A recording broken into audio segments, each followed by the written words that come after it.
Hi there, I'm Chandan Devireddy and happy to join you from SCAI-TV. And today we have Chad Kliger, Associate Professor and Director of Structural Heart Intervention at Lenox Hill Hospital. And what we want to discuss with you today is the current status of shared decision-making tools and processes in patients being evaluated for transcatheter aortic valve therapies. Great. You know, I think shared decision-making, what is it? I think it's going beyond the process of educating the patient, just discussing risk-benefit ratios. I think it gets into the education from the physician, understanding what the needs and interests are of the patient and the family, and in that discussion, coming up with a unified decision with your multidisciplinary team that really takes the anatomy and the patient in mind from a procedural standpoint, but also the social aspects for what their needs are as well.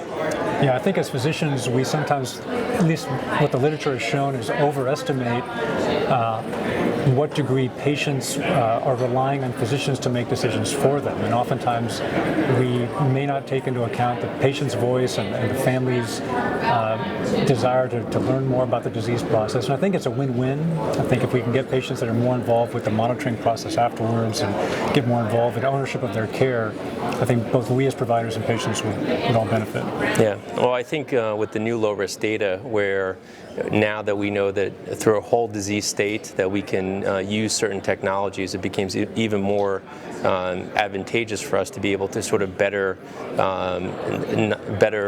delineate or better decide which therapies may be the best at the patient's best interest. I think a lot of the industry, it's not industry, the key opinion leaders for shared decision-making in the literature have often advocated the use of formalized tools, but I think what's been difficult is that this field has changed so much with lightning speed in terms of science and evidence that it's been hard to have formal tools that really incorporate everything that we know as of now in 2019.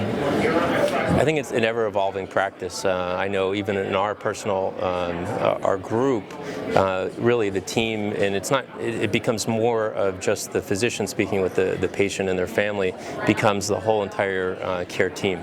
So you have nurse practitioners, advanced care providers that are really going that extra mile in terms of discussing with the patient, in addition to the physicians, what their options are, risk benefits.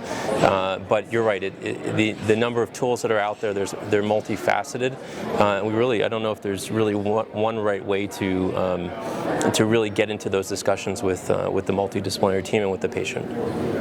So as we were discussing earlier before our session, our discussions have gotten much more granular given the data that we have and all the experience we have, but I'll throw a little bit of controversy and see how Dr. Kliger responds. We have to have a surgeon evaluating these patients for their surgical risk. Some have advocated and thrown the idea out, should there always be an interventional cardiologist who sees these patients when they're being considered for aortic valve replacement? Yeah, and my answer would be yes, to have equipoise in terms of the technologies and in terms of the discussions. I think you can only have true equipoise if experts in all realms are part of that decision-making process. So my advocacy would be yes, and that translates into procedural care.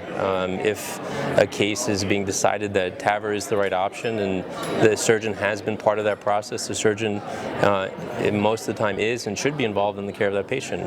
From the side of a surgical side, if the patient does happen to go for surgery, we now know that the interventional cardiologist and the imagers are imaging these patients. So surgeons are now taking a more upfront role of looking at the imaging with the cardiologist, and their techniques are changing. So I think it is really this combined approach that really benefits the patient, and I think everyone's evolving in this space.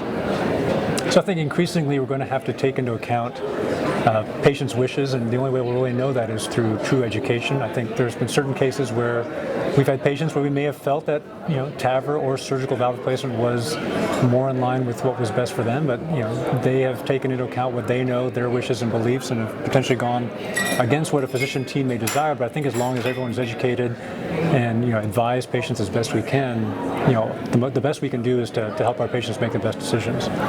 And and I would say you would think with low risk, showing the data that it's shown that this story is told and is over. But I think as we really delve more into this space, I think there's so much more to learn. So with this concept of shared decision making, I think the next couple years we're still going to learn how to best treat our patients. Yeah, it'd be interesting to see if the payers formalize and incorporate this into reimbursement at some point. Yeah, we'll see how this plays out. Yeah. Thank you for your attention. Thank you for listening to SCAI-TV. Pleasure. Thank you.